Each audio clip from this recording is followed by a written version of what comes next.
very first day, the game 11 of the best of 20 that we're bringing to you from StarLadder, Moses. We are ready to see what the second half of the games are going to be, what teams are going to turn up, what teams are going to continue to push on to their success. What do you expect from this?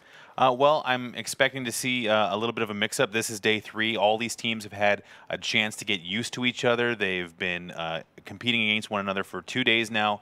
Headed into day 3, I think now that everyone's kind of comfortable with the setting, and we'll start to see a little bit of a shift. I would like to see Cloud9 continue to push towards the top leaderboard. They had a successful day yesterday, and looks like they're going to have a bit of a tough plane path this first third game. Incredibly skewed plane path, if you will, coming from the southwest, and it's not even going to go anywhere north, and it's going to go straight away towards the southeast part of the map, towards Militant Power, obviously. Like the Vitality and likes of the FaZe clan, we're going to be very happy with kind of the nose drop, just nose diving onto their initial compound, along with Vega, and maybe in GOL, kind of used to their kind of usual strats around the Sosnovka Island. So coming in now, it's going to be very important to see, you know, obviously, starting location is not really a point of discussion. You know, it's already been decided. I mean, you know, half of the tournament is done, but how you play from that is going to be the important one to face. Well, with these tough plane paths, when you have a low trajectory where you don't have a lot of the options that you would normally get with like a nice north-south or south-north or just like more middle of the map plane path, this is where you see some teams start to struggle, where they can't land for a vehicle. They have to land and fight with each other. So around the bottom of the map where FaZe and Vitality go, it should be fine. This was fine for them, but for GOL, Vega, the military base will be good. But for Ghost, Atletico, Tempo, this is where if you can't get a vehicle, where things can go wrong very quickly. Looks like TSM's going to be able to get away all right. Avangard's got Oh, no! I see only 63 players alive right now, so I'm imagining that's a corpse in the back of the UAZ. Don't know who it belongs to, but it's not Avangard's. Anoctiv has found his UAZ and has some cargo as well. You know, I don't know if the parental discretion for this game and for this actual broadcast, I hope it's a little bit high, just a little bit of graphic there, even for my eyes on that one. But yeah. Going back to this, but Atletico, you know, this guy's, you know, just coming in from Australia, they wanted to represent the kind of the region and show that we have a potential. We can make statements on the international stage, but they have done a little bit. Obviously, a lot better in day 2 than they have done in day 1. They've got to the mid-game. Sometimes won the team fight, sometimes did not. But coming in, you know, what changes could this team make to have a better day 3? I think Atletico has done admirably. You know, I think they're just happy to be here, first of all. I mean, the guys have just been all smiles the entire game. You see the same thing with Myth. But at the same time, they have done okay. They've made it into situations where they could potentially perform, but they're coming across competition that they're just not used to. FaZe, Vitality, Liquid. When it comes to the team fighting, I would like to see a little bit more cohesion when they're moving together. Just take the fights, be brave, go after it. It really is, and you know, we talk about StarLadder being a kind of a global tournament, kind of an international game where this event is supposed to be representing, you know, most of the regions abroad, but I mean, to be fair, there's the numerous counts when you talk about the different number of teams coming from different regions, mostly coming from Europe and North America, kind of tells us to the fact it's not really a true international competition yet. It's mostly about NA and EU consisting of the West versus the rest of the world. Well, EU has the largest active competitive player base. When ESL put up their qualifiers, it was like 2,000 teams signed up. So that's a huge amount of competitive players in one region. Oceanic, North America had significantly less, so the best teams in Europe are the best players in Europe as well. They have to go through these huge qualifiers and get to these events. So looking at the teams that we have now, they've competed and have won in other events, and now we're seeing them here. So throwing in an Oceanic team or a North American team, you're really throwing them into the fire, essentially. In addition to that, you know, the Asian teams coming from Korea, China, even Thailand was invited onto this actual event, but just means that, kind of following your point, Moses, is that, you know, so many players, when you have so many players to compete against, kind of the best players of that region, which is Europe at the moment, it's kind of stapled and kind of pinned as kind of the best players in the world. So, you know, we're just wanting more competition from every region across the world, and even across Asia and even across Oceania and North America, maybe even in South America, we get more players who are excited to play PUBG and kind of do the representation proud. Absolutely. I mean, competitive PUBG is still in its formative stages, I would say. You know, rule sets are starting to be solidified. The meta, how to behave in these games. Even you see teams that aren't used to it coming into this tournament are starting to get used to the rules and the way the game is played, and they're starting to improve. LG obviously not performing to the level that I'm sure their fans and themselves would like to, but they're starting to kind of get it. They're behaving a little bit better, but they just don't have the time spent to be able to compete at the level that the other teams are. It really has been about adapting and kind of adjusting.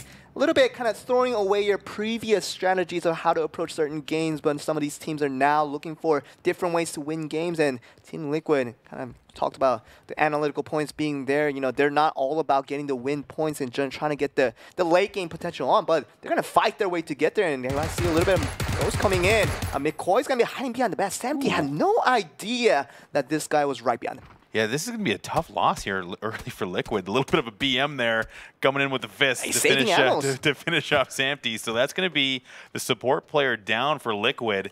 And that's an early pickup for Ghost. Something that Ghost needs is a little bit of luck in the early game. Looks like they found it. It really has, and Ghost looking good for now. We talked about the skewed playing path.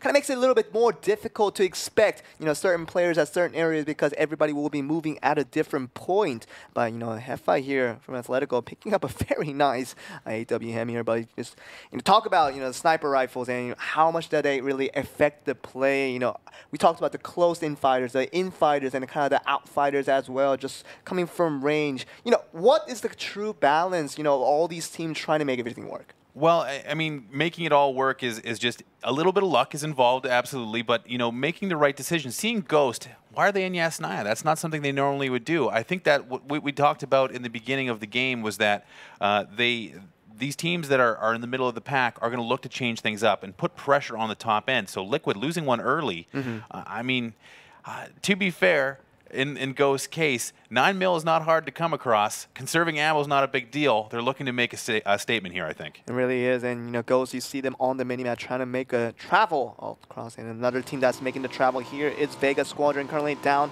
in last place of StarLadder tournament so far. Maxisor and the rest of his team, they've been trying, but you know, it hasn't come across quite yet.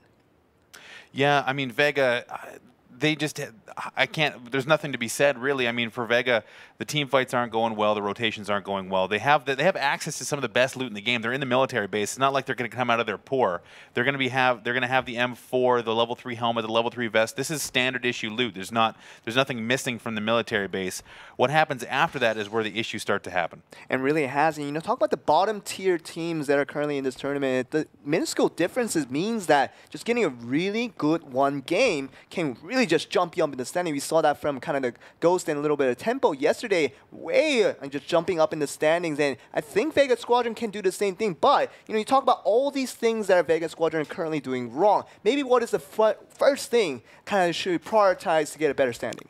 Well, the first thing would be to, when it comes to team fighting, is to come together, focus your targets, and be very mindful of your movement. We've seen Vega jump into vehicles right next to other players. Just have a little bit of map awareness. Where are the teams going to be? Look at the circle. Look at the plane path. Where do you know players are going to be? They have like in this case, there was a low plane path. When they come across from the military base, they have to recognize that any travel around buildings and compounds is going to be dangerous. They have to be aware of that and be ready to react rather than just, you know, take a loss and keep driving. We've seen that from LG a little bit as well. And that has been the examples of especially Luminosity and also Vega Squadron kind of having under-meaning results due to those errors that you do mention. But another team that we want to highlight here is Ace. Obviously, I'm the one casting, so I get to talk about all the Korean teams if I want to. But Ace coming in from Korea, they were the winners of the OGN tournament. Kind of the controversy was that they were an OGN team. Winning the OGN tournament kind of was the initial thing, but you know, skills definitely have been proven from time to time. And you know, Ace, they're in the middle of the pack here. Middle of the pack. How does that start the dynamic here? But we're gonna go talk about that a little bit later. TSN trying to get some picks onto FaZe here. A lot of the shots coming in, especially with the DP coming from Vis, but a little bit far away to get that 7.7 ammo. Trying to make that connect, but FaZe gonna go unharmed here. Well, so far so good, but that was a little bit of a close call for FaZe. The DP-28 is one of the best vehicle-destroying weapons in the game. It looks like FaZe not quite out of the woods yet. Mixie taking some fire from Vis here at the SKS. Nothing landing just yet, but that was, again, a close call. And there's a lot of vehicle damage for FaZe. We're going to have to use those things later on. FaZe very thankful and very appreciative of the fact that they got free passageway through that one in. And go back to Ghost here. This has been a really mixed result for Ghost so far. They have really good games, but other times they have had very disappointing results that did not put them on the top of the standings.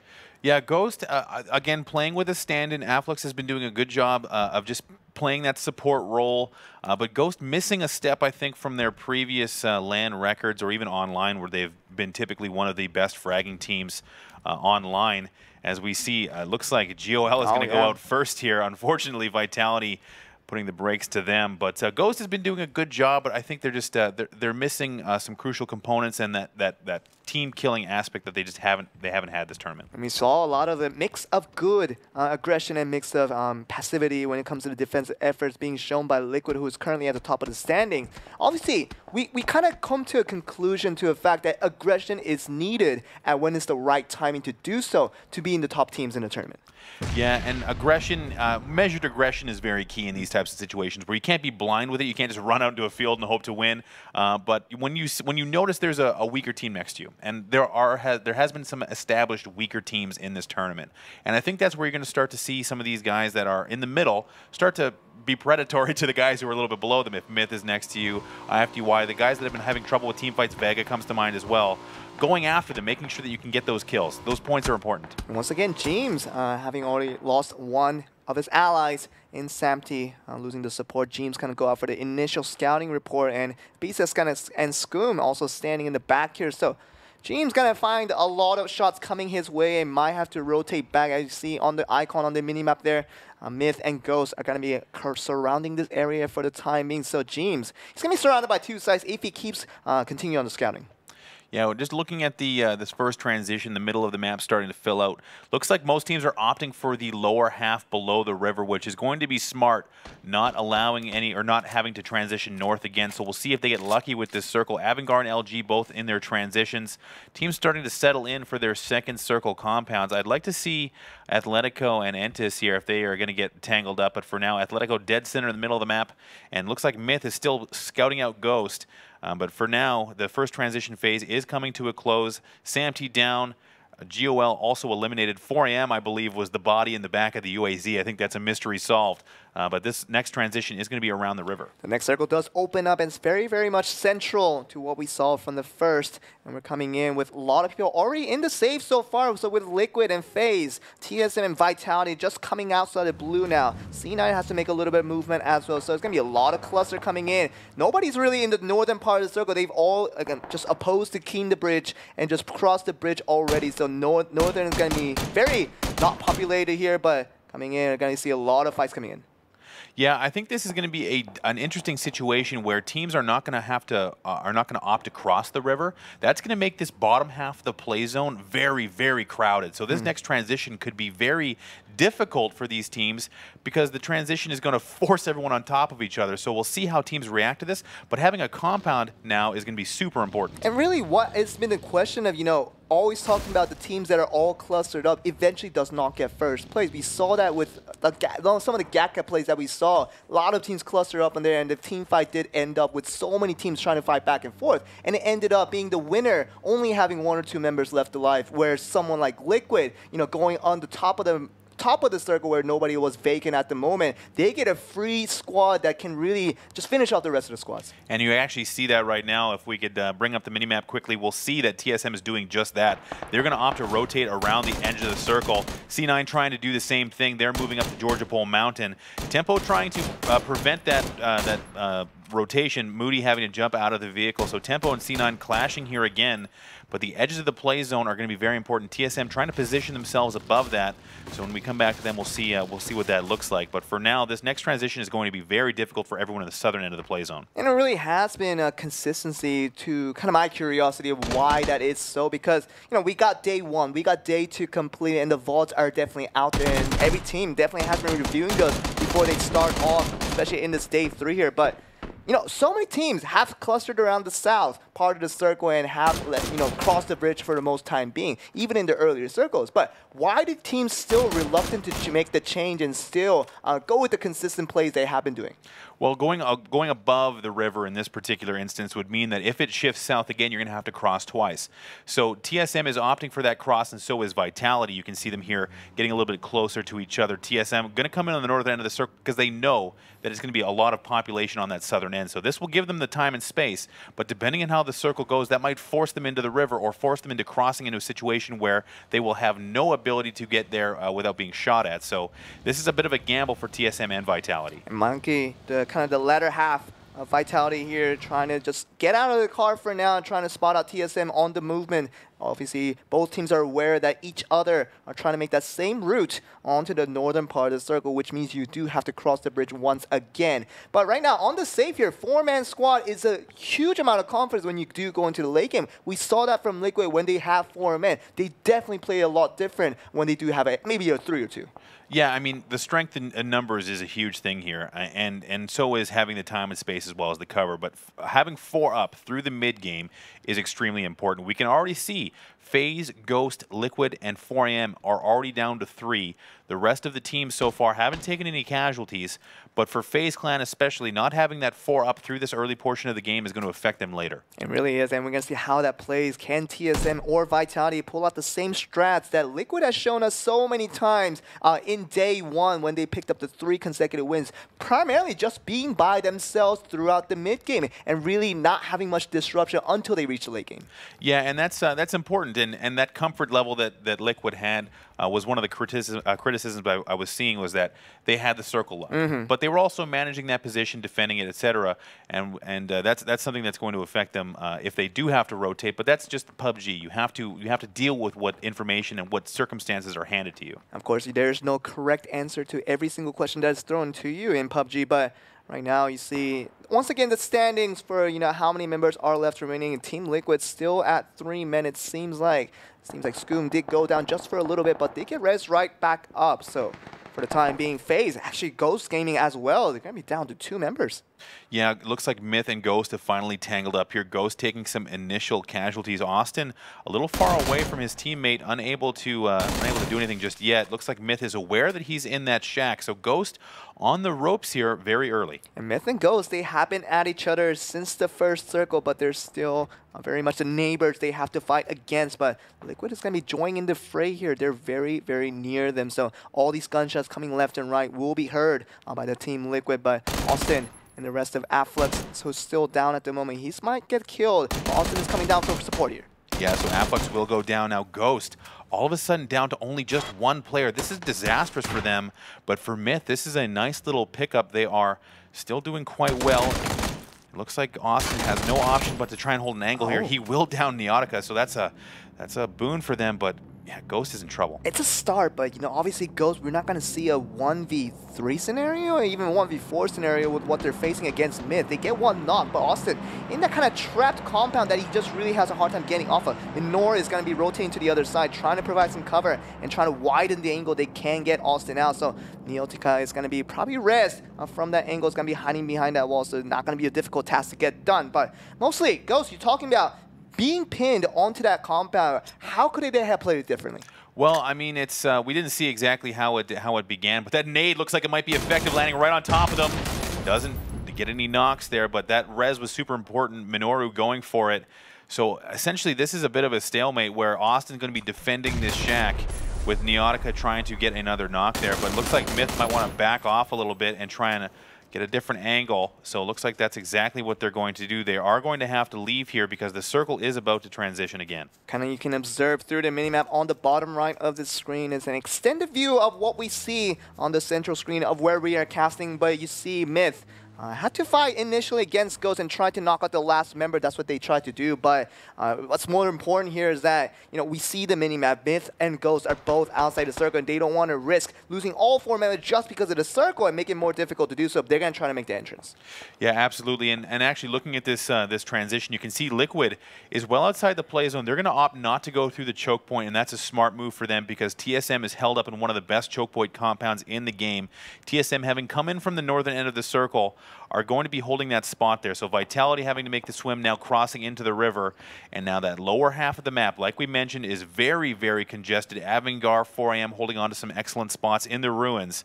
So for now, it's going to be a bit of a later rotation for Liquid, but it's going to be necessary to avoid any choke points. And really a huge movement for Liquid, trying to rotate all the way down. They were at Rosehock just for a minute ago, but somehow just drove in all the way down to North Georgia Point. Now they're going to drive back down. Still outside the blue at the moment, so they're going to be the medding up during the process. But James, Ibiza, and Scoom, the three members of Liquid, with Samty going out very early in the game, they're going to try to make the huge rotation down to the west side.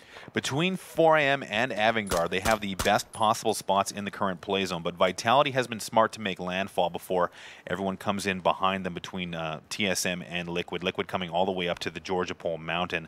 Next to C9, so Vitality is going to try to displace 4am here, which is going to be important. They're already taking shots. They know there's a team up there, and that's the spot that they want. So Vitality is not shy, but for now they have cover. So we'll see if they want to move to push, but this next play zone is going to be very centered around the river, and real estate is going to become very rare. It really is, and Ruins is going to be the kind of the main point of setting here, Moses. And we see Vitality, they had to swim across that little river to get where they are on the top of the tip of the Ruins. And you're going to see TSM trying to join in just a little bit of that. Avangar is going to be on the other side onto that church. And 4am, they're going to be in the main part of Ruins, but a lot of people, they still have to make the entrance. You saw Liquid earlier trying to make that big rotation too. Go around Georgia Pool to make their western entrance. They still have a little more travel to do to get to the west side. And we see here TSM coming in right on top of Vitality. Vitality hearing the vehicle show up. AMPR is split out from his teammates.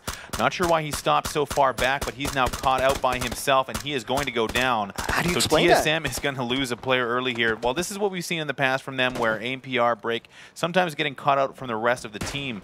But this is what the difficulty comes through, is where they just lose someone for almost no reason. Yeah, where exactly. they just stop, or they get caught out by themselves. But TSM still 3 up in a decent position.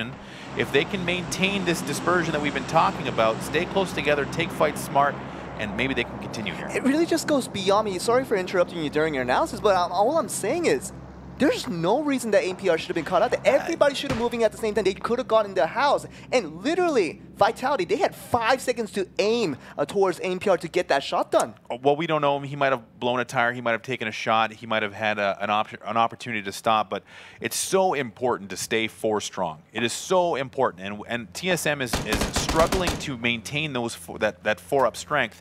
They have this little adjustment that needs to be made, and that's just movement. If they can stay together, they can move from that 7th place into the top 3 in these tournaments. It really can. And C9, you see one knock coming through here, a second knock coming through. Liquid's trying to fight them. James is going to get knocked out. So it's a big fight coming towards these two teams right now. Scoom trying to get the shot on. We always talk about Scoom and the Mercenaries, trying to say that Scoom is the lesser of the shooter, but definitely getting the knock there on this case. But James, can he get res from so far away? But Ibiza and Scoom, they're trying to make the best of efforts to do it, but it seems very far away. Scoom, I don't think Scoom can make it, and he's not going to. C9 is right on top of him. Frolicker knocking him down. This is a huge pickup for C9, and also has huge implications for the rest of the teams in this game. Liquid taking huge casualties here. C9 not coming out unscathed, however, as they are going to go down to 1 as well. I mean, missed decision is something that we do not correlate when we talk about Team Liquid. They have made the most right decision to get to them where they are at the moment, but Scoom going for that res there was not the right decision. Well, I'm not. Well, he had to make that decision in the moment. You can't really fault him for going for a res, because having that team strength, especially with James, the top fragger here, we see C9 going down, Liquid taking them out. So Ibiza is going to stay strong here. Liquid down to 1, still in this game, but that long rotation might have cost them. It really has. And Liquid, obviously a 4-man squad of Liquid and a 2-man squad of Ibiza and James without their shot caller Scoom to guide their way. It's a very different Team Liquid, and we have seen most of the success came through a full squad of Liquid when they can make the late game. Well, and you can see again how important it is to keep that strength. Vitality and FaZe, FaZe and Liquid going down to 1, and TSM having 3, but Vitality having 4 strong. IFTY having 4 strong, even Luminosity at this point, 4 strong. So this is going to be important for them. Tempo Storm, I'm looking to them here to see how they manage this next rotation, as they are also jockeying for position on the edge of the play zone. You can definitely see the passiveness that Ibiza is kind of showing us on camera here. Break is trying to go for some of the shots going with the SKS, but Shadow still in that same place as rest of his teammates after they cross the initial river. They're still in the safe. Gets the Car 98 and trying to get some angle up, but Groza going to be available at Atletico if they want to reach for this. This is where things get complicated. Vega is at the top of the screen there. They're 4 up, but they're going to have to cross the river. They opted to stay northern on this play zone. So the river is going to be a factor here. Atletico picking up another crate here. Heffa already with the AWM. Looks like they're going to be picking up a Groza as well. So they're going to be well equipped here with lots of ammunition and weapons to move into the ruins. Having that Groza is going to be a huge pickup for Atletico when they get into close quarters. It really is, and we're going to talk about Atletico 4-man strong. What does that mean into the late game with so many ammunition, so many weapons that you can work with? But see a lot of these surprise teams that are still full squad during this mid-game. Vega Squadron, Luminosity, even OG and Entis and IFTY. Atletico has 4-man strong, and all these top teams that we have been expecting to get to the late game a little bit more safer, obviously due to the playing path being a little bit different, we see a little more different results. Well, you know, it was actually for FaZe and Vitality specifically. Vitality still in this game in 4 strong. FaZe being eliminated, Liquid being eliminated as well. So that's actually good for both of them. Both teams going out roughly the same. They're not going to do too much damage to each other's standings. But this is where Vitality has the opportunity to move closer to FaZe, getting a little bit closer to that second spot. This is going to be a big game for Vitality. I mean, we say this statement like a pinned tweet on our Twitter. We just say 4-man Vitality might be some of the strongest in the world. And we have seen examples of when that might be. They know how to rotate in the late game just as much as anybody else does. And with the 4-man strong that Vitality this team has, they can show big performance in the late game. Absolutely. And now Vega opting for the water. Tempo also there as well. LG starting to take casualties, losing one of their players. Avangar poking away at Vega, but Tempo flanking on LG. LG had no idea Tempo was coming from the behind, and Miluk is going to get the 2 knocks initially onto this team, and Luminosity suddenly in a very good situation and turned very, very bad. And Atletico trying to dive the vehicles here. Pongo's going to travel by himself. Uncry initially dived onto the river, as you can see on the screen here. The rest of the 3 were just kind of roaming around. We see 1 knock coming towards against Atletico. Atletico has sent someone into the river here, and that's kind of questionable. They had 4 up. There was no need for them to go that way. We'll see now what happens with this next transition, but if it adjusts the water out and comes onto the ruins, Atletico will have left themselves at a disadvantage. And suddenly, OG and Entis going out immediately. They were 4-man strong, and suddenly they get pinned down 1 by 1. And right now you see 4 AM, the Chinese enemies they had to face up against, and they're going to go for Atletico here. Yeah, Atletico, all of a sudden, it's coming apart for them. 2 down, 1 in the river. Heffa, the only man standing, unable to save his team. 4 AM still holding on to this very strong spot in the center of the play zone. Most of the river has been adjusted. Now it's up to TSM and Vitality to come into this play zone, but 4 AM has a great spot here. It's just really beyond me. Like, everything was so peaceful up to that point, and suddenly they just fired a gunshot, and everybody starts firing. Now we got a very much a settled late game. Yeah, absolutely. And really, that's the issue with that 5th transition. It's the death transition. We've seen it in all stages of PUBG competitive. That 5th transition is so difficult for teams to manage because there's just no space. Now 4M has the high ground position with cover.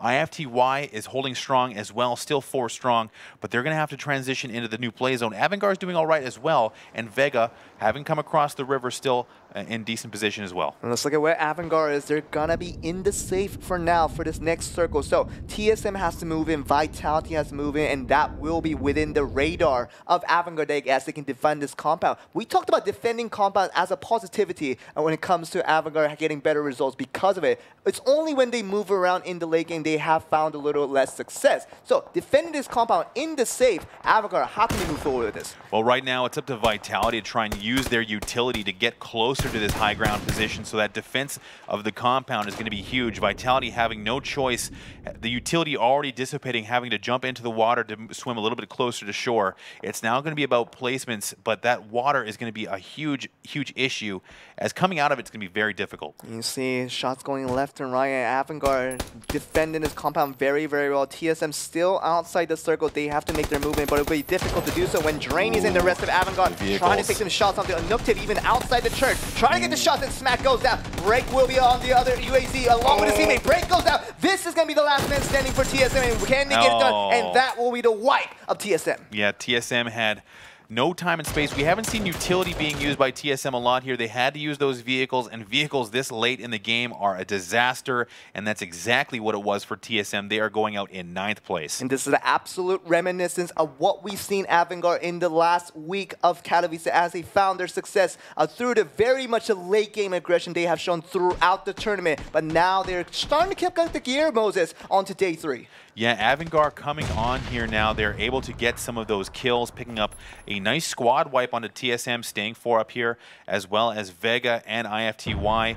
Everyone's starting to take casualties now. This next transition, this next circle change is going to dictate the end game. And you talked about the decision-making of Avangard being the kind of the only fault of this team as they even won that tournament last week. But the shooting ability, it's been proven again and again. This team should not be scoffed at. There are no slouches when it comes to shooting in this tournament. These are all professionals. They all play and work as teams. Shooting is the least of their worries. It's more about that movement, the decision-making, time management, all that stuff that we've talked about that goes into making some of the best teams in the world.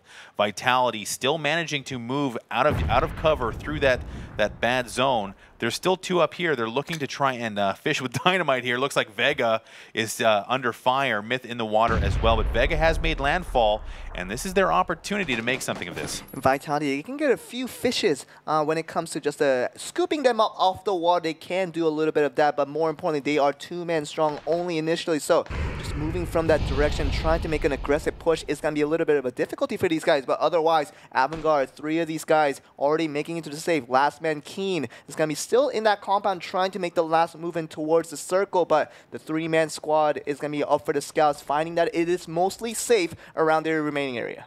Yeah, this is going to be up to 4AM and Avangard to make the most of this. Avangard still in a good spot here. They've picked up 9 kills so far, so they've been doing a good job of utilizing this good position to pick up a lot of frags. IFTY now moving in their sights as well. So IFTY is going to have to do something here to displace Avangard, but it's going to be very difficult. And this is something we haven't seen from Avangard in day 1 and most of day 2, where they pick up the good positions first. And we're going to see Vega and Vitality here. Doesn't really work out. Vitality does a little bit of damage towards Vega's squadron here, and we're going to see if Vega's squadron was wiped here, but I think there's still a few members left remaining. No, that's only 1 down for Vega so far. The rest, oh, in the water there, as Vega actually pushes onto Shadow, and Vega will wipe Vitality. So that's going to be a nice pickup for Vega. They're going to be able to get onto land. So that's a nice little kill there from them. We talked about concerning the fact that they were only 2-men strong with Vitality. They cannot move the same way as if they were 4. But, you know, they had to just stay behind that water, try to pick out some fish if they could. But they really were just eaten by the fish in the end. IFTY actually losing 1 to the play zone there, so I think that knock is not going to be punished. So IFTY down to 3. Atletico's still in this. F5 is going to go for it, just trying to get the kill here, but really plus level coming from IFTY, sees the intention coming and just goes on the reaction, get the immediate knock and kill onto the Atletico member. Yeah, it looks like Atletico here now down to 1. And unable to convert on a low health enemy, so that's tough for Atletico. They are eliminated, and all that loot obviously not helping them. And IFTY gonna get the opposite end of the trade, where they do get all that loot. They're killing off the Australian members, and Avangard, IFTY, they're kind of the big squads when it comes to so many members are still left remaining. Avangard is the only 4-man squad left remaining. Vegas squadron with that 1 knock is gonna be just trying to fish out Dre from the water. Dre is unable to come up for air without taking immediate pressure, and Maxizor will finish off Tempo Storm. So securing a 5th place finish, I think the water doing its duty there, but Avangard all of a sudden in position to win this game. And let's talk about this team that we have been talking about for the entire game. 4 Angry Men, the team from China that just won the TPP match. I talked about a little bit of an indirect connection when it comes to winning the TPP match. You are awarded at least 1 FPP, but they're still in here to knock out. As I just say that. Okay, come on, let's not curse them. I'm sorry. So 4AM to all the taking a millions of viewers at China, I am sorry. So they took a nade there, getting knocked 2 of those teams down, or 2 of those members down. Captain, the last man standing. Vega coming in, And that grenade did a lot of damage to them, trying to displace them out of their high ground position. Avangard just absolutely pelting them with grenades. IFTY coming in like sharks to try and finish as well. And already, this is a 4 roster. You're talking about very uncharacteristic of what we usually see in the final standing. We see Avangard, Vega Squadron, Foreigner and IFTY. We see IFTY getting a few knocks onto themselves as well. So Foreigner and IFTY, the 2 Chinese teams, with the kind of a lot of the knocks that they cannot res so easily. You have to wonder if there's a bit of professional rivalry right there as IFTY going right at 4 AM, but Vega putting pressure onto Avangard now. So Vega is sneaking into this game. They do have 5 kills, 3 men up. They're looking to put pressure on Avangard. Avangard trying to hold on to what advantage they do have. The circle is closing. So Vega does have the zone. So if we're all expecting 4 angry men, they still have 2 men left remaining even with the knock, but just going into this, I wonder if the Chinese squad can overcome these 2 CIS regions right now. Russia versus Russia might be the potential end of the story here with Avangard Vega Squadron looking strong in this late game. Avangard might have used all their grenades trying to displace 4 AM, and they have maybe little utility to use here. The circle at their backs, they're going to have to press over. This is going to be game time for Avangard. Oh, Maxosaurus on the left. I wonder if he's going to notice him here. It's not looking towards that direction. Vega's going to be trying to give some damage here. Nuke tip, very quick on the reaction. Vega's going to go down one by one, and Avangard, they got Keen left over, and suddenly 4 AM's going to ruin the party, and they're going to get the win here. Oh, 4 AM using that high ground position while all those teams were murdering each other down before them. 4 AM, the Chinese team, having defended their high ground position, takes a great win here. And TPP win right off the track. They get the 2nd chicken dinner in a row, Moses. That's 2 wins in a row. Unfortunately, the first one in the show match not counting, but 4 AM all of a sudden bursting into that late game. Avangard and Vega going toe-to-toe, doing a ton of damage to each other. Avangard eking out a 2nd place just barely, but that was any man's game, and 4 AM seized it. And you know what else that means, though? 4 AM winning does conclude the fact that we got the first chicken dinner from the entire continent of Asia. Yep. And the 4 AM from China gets that done. Absolutely. So that's a great pickup for them. They used that high ground position. They held it for so long. They picked up a nice amount of kills. Avangard was 4 strong up into the very end there. That one knock from Vega basically made them go into a defensive shell. They had to spend so much time looking to see what Vega was going to do. We've seen this in other games where they just kind of distracted each other, but Avangard had